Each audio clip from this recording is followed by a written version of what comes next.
السلام علیکم، امید ہے آپ سب خیر و عافیت سے ہوں گے۔ تو آئیے آج کی آیتیں شروع کرتے ہیں۔ بسم اللہ الرحمن الرحیم، من يهد الله فهو المهتدي ومن يضلل فأولئك هم الخاسرون۔ شروع اللہ کے نام سے جو بڑا مہربان نہایت رحم کرنے والا ہے۔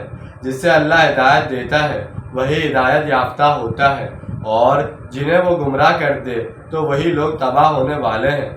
اہل الصد کے حوالے سے ہم پر یہ بات واضح ہو گئی کہ انسان کا ایک وجود روحانی ہے اور دوسرا مادی یعنی حیوانی۔ اگر انسان کی توجہ اور ساری دلچسپیاں حیوانی وجود کی ضروریات پوری کرنے تک محدود رہیں تو پھر وہ بلم بن باوار کی مثال بن جائے گا۔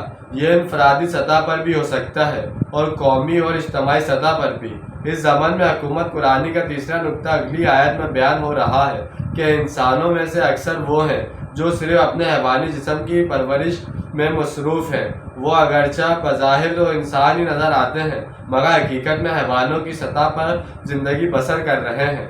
وَلَقَدْ زَرَعْنَا لِجَهَنَّمَ كَثِيرًا مِنَ الْجِنِّ وَالْإِنسِ لَهُمْ قُلُوبٌ لَا يَفْقَهُونَ بِهَا وَلَهُمْ أَعْيُنٌ لَا يُبْصِرُونَ بِهَا وَلَهُمْ آذَانٌ لَا يَسْمَعُونَ بِهَا أُولَئِكَ كَالْأَنْعَامِ بَلْ هُمْ أَضَلُّ أُولَئِكَ هُمُ الْغَافِلُونَ۔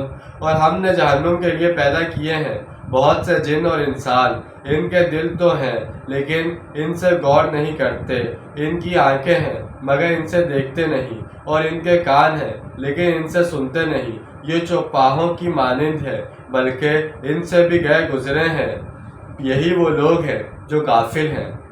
یعنی جب انسان ہدایت سے منہ موڑتا ہے اور حد دھرمی پر اتر آتا ہے تو نتیجتاً اللہ تعالیٰ ایسے لوگوں کے دلوں پر مہر کر دیتا ہے۔ اس کے بعد ان کے دل طبقہ سے یکسر خالی ہو جاتے ہیں۔ ان کی آنکھیں انسانی آنکھیں نہیں رہتی اور ان کے کان انسانی کان نہیں رہتے۔ اب ان کا دیکھنا حیوانوں جیسا دیکھنا رہ جاتا ہے اور ان کا سننا حیوانوں جیسا سننا، جیسے کتا بھی دیکھ لیتا ہے کہ گاڑی آ رہی ہے مجھے اس سے بچنا ہے۔ کہ انسانی دیکھنا تو یہ ہے کہ انسان کسی چیز کو دیکھے، اس کی حقیقت کو سمجھے اور پھر درست نتائج اخذ کرے۔ ایسے فلسفے کو علامہ اقبال نے ان الفاظ میں بیان کیا ہے: اے اہل نظر ذوق نظر خوب ہے لیکن جو شے کی حقیقت کو نہ دیکھے وہ نظر کیا۔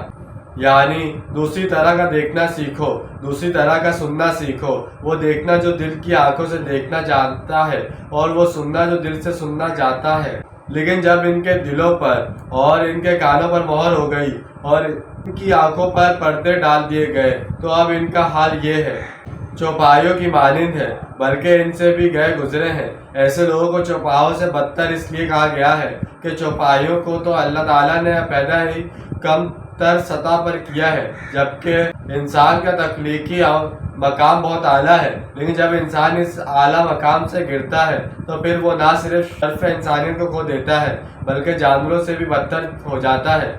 تو جیسے کہ آج ہم نے 2 آیتوں کا ترجمہ اور تفسیر بیان کی ہے، امید ہے آپ کو سمجھ میں آیا ہوگا، پسند آیا ہوگا۔ ملتے ہیں اگلی ویڈیو۔ اپنا ڈھیر سارا خیال رکھیے گا، اپنے اور زیادہ دوسروں کا خیال رکھیے گا۔ جب تک کے لیے اللہ حافظ، فی امان اللہ۔